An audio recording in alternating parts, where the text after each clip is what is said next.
Eastern North Carolina sees a particularly high density of lightning strikes compared to other parts of the country.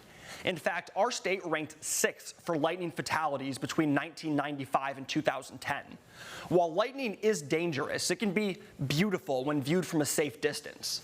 At the end of the month of April, the skies opened up and put on one of the best lightning shows our area has seen in quite a while. During the morning of that day, the Storm Prediction Center put Eastern North Carolina in a level 1 out of 5 risk for severe weather. Nothing too crazy, but much higher than the usual 0.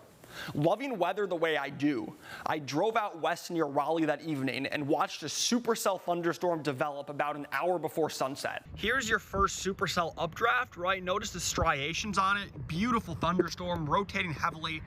And then back here is our second updraft. You hear the thunder. This one's going to become dominant. I watched the storm evolve and become severe, with several updrafts fighting for control.